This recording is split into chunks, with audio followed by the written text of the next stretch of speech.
Well, good afternoon. This is going to be a short video. I'm just out in the garage cleaning up after the disaster, which is called Wally.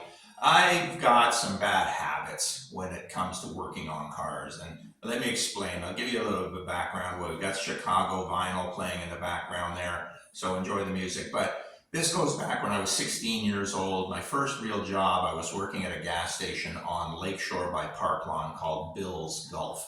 Now, this was a full-service gas station. You had the pumps, and you had 3 service bays, and you had a bunch of mechanics. And I was hired on to work as far as pumping gas. That was really the start. Now, the thing was, when it was raining or when it was 40 below zero, of course, we were busy. I had no time to myself. You'd show up for your shift, you'd work your ass off until you were done, and then, of course, you went home.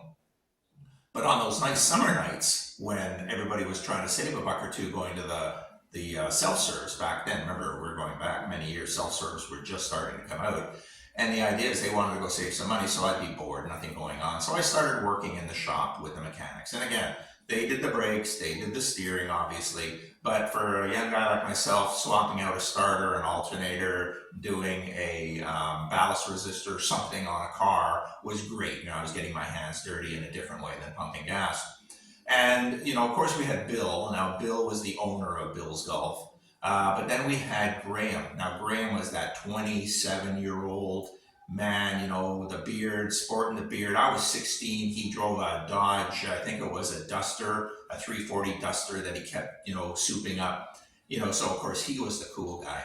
And then, of course, then we had Philip. Now, Philip, he was more of the luxury guy. So we had a Lincoln Mark III. Now, if you look up a Lincoln Mark III from the 70s, you'll probably realize these things were like 25 feet long. You could put 5 bodies in the trunk. I mean, it was a huge car. But then we had Roger. Now, Roger was the wise old mechanic old. I mean, he must have been 40 at the time. You know, again, I was 16, you know, 40 years old, my gosh. But basically, Roger was the one who he would go to his toolbox, he'd take a wrench out, he'd tighten or loosen whatever he wanted to with that wrench. He would then clean that wrench and return it back to his toolbox. I took a different route. This is the route I took. So first off, wrenches everywhere, right? So that's exactly what I do. I leave wrenches everywhere as I need them. I don't put them back. And again, come to the other side, and of course the impact from when I took the tires off of this thing, some more wrenches and screwdrivers and such, my workbench. So again, the old master cylinder that we took out, the circlip pliers, everything I used during this brake effort is still out and on the bench or on the ground. Anyways, like I said, short video. But what am I working on? Well, actually what I'm doing here is I'm starting to tear out the paint. I'm wanting to see what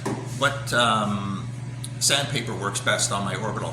This is an 80, and you can see the 80, it does cut through, but it makes quite the mess, and I don't like that. It's really rough. It's going to be tough to manage that, especially if the whole car is done that way.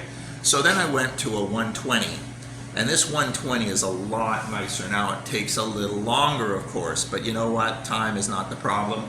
I want to have a nice flat clean surface because we're going to be doing a lot of work on this car. We have some separation of panels, so we're going to have to be using fiberglass resin and probably some matte. And then on top of that, we're going to be filling. And now the filling is really just to get that flatness back in the car. This car's got major issues as far as the paint and the flatness. So we want to take care of that as well. Anyways, hope you enjoyed the video. If you did, hit the like button. And I guess I'll see you next time.